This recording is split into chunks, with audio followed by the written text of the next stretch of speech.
আসসালামু আলাইকুম রহমতুল্লাহ। ভালো আছেন সবাই? আমাদের ঈদের আজকে দ্বিতীয় দিন।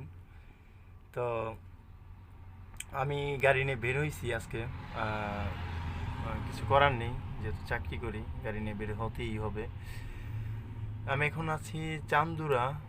চান্দুরা যে রাস্তাটা, আপনার মেইন যে রাস্তা, সেই রাস্তায় কিন্তু বাস দাঁড়ায়। ডিভাইডারের এই পাশেও কিন্তু এই যে লোকজন হাঁটাহাঁটি করতেছে গাড়িতে ওঠার জন্য। আসলে আমাদের ডিসিপ্লিনগুলো, আমাদের ড্রাইভাররা, আমরা নিজেরাই ভালো না, এটাই সবথেকে বড় বিষয়। আরেকটা বিষয় হচ্ছে, এই যে আপনারা দেখতেই পাচ্ছেন যে পুলিশ ভাইরা কিন্তু ঈদের মধ্যে যে সার্ভিস দেয়, মানে এটা অতুলনীয়, মানে বলা যাবে না।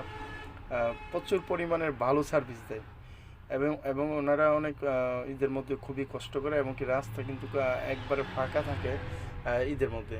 আমি যতটুকু দেখছি, খুবই খুবই একটা ভালো একটা পরিবেশ তৈরি করে পুলিশ বাহিনী, যারা হাইওয়ে পুলিশ আছে, এবং কি থানার পুলিশও সম্ভবত হয়তো বা দেয় আছে রাস্তায়, আমি সেটা জানি না। তো এই যে বাসগুলো আসলে একটা জটলা লাগায়, কিছু করার নেই, তাদেরও হয়তো বা, যেহেতু তাদের তো লোক নিতেই হবে। তো আমি যে বিষয়টি কথা বলবো, আমার মানে একটা ট্রাক আমি আসলে রাস্তার মধ্যে দেখতে পাইনি। একটি ট্রাকও আমার রাস্তা, মানে আমার সামনে পড়েনি। মানে আমি একটা অদম, আমার কাছে মনে হচ্ছে যে আমি এই গাড়ি নিয়ে বের হয়েছি রাস্তায়। আসলে আমি ওই নিজের মনে চাইছে না গাড়ি নিয়ে বের হইতে, কিন্তু কোম্পানিতে চাকরি করি, সেই জন্য আসলে বের হইতে হয়েছে। কারণ কিছু কিছু অফিসার আছে যারা কিনা প্রয়োজন না থাকলেও মানে আপনি বসে থাকবেন, তার চোখে ভালো লাগে না, এরকম কিছু মানুষ থাকে।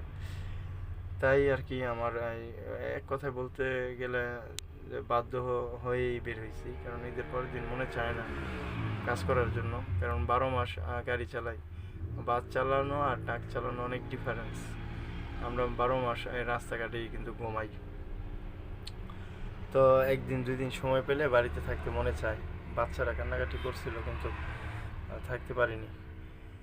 তো বের হইছি, কিন্তু আসলে আজকে শুক্রবার দিন, আপনারা জানেন। যে কোনো একটা জায়গায় গাড়ি ব্রেক করে সলাত আদায় করবো জুমার। তো আজকে আমার মনে হয় না যে কোনো হোটেল দোকান খোলা পাবো কিছু খাওয়ার জন্য, কারণ ঈদের দ্বিতীয় দিন সচরাচর দোকান খোলা থাকে না। কারণ তখন তো আসলে গ্রামের বাড়িতে থাকে মানুষজন, আর শহরে মানুষ খুব কমই থাকে। রাস্তাঘাটে বা ফ্যাক্টরি বন্ধ থাকে, সেই সুবাদে কোনো দোকান খোলে না। তাই আমার মনে হয় না যে আজকে ভাত খেতে পারবো।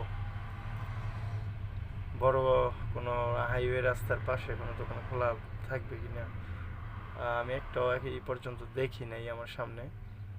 তো সামনে যাই, হয়তো বা ছোট্ট কোনো দোকান থাকে না অনেক সময়, ছোট্ট দোকান, এসব দোকান যদি খোলা থাকে তো সেক্ষেত্রে ভাত খাবো। তো আমি সবার ঈদের শুভেচ্ছা জানাচ্ছি। আর হচ্ছে, যারা এই বাড়ির থেকে আসবেন, এখন যদি চলে আসেন, রাস্তা পুরাই ফাঁকা পাবেন। আর যদি দেরি করেন, তাহলে হয়তো বা রাস্তা একটু জ্যাম পাবেন। কিন্তু আর বাড়ির থেকে যখন বের হবেন, অবশ্যই ঠান্ডা মাথায় বের হবেন।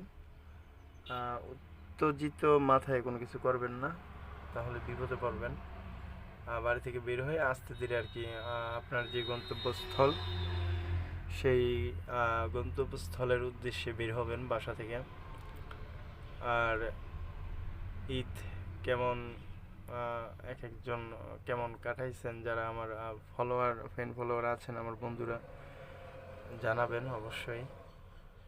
আমি একদিন ঈদ করেছি বাড়িতে, ঈদের দিন শুধু ছিলাম। আর বিকেলবেলা একটু বাচ্চাদেরকে নিয়ে একটু ঘুরতে গেছিলাম। একটু ফুচকা খাওয়াইছি বাচ্চাদেরকে।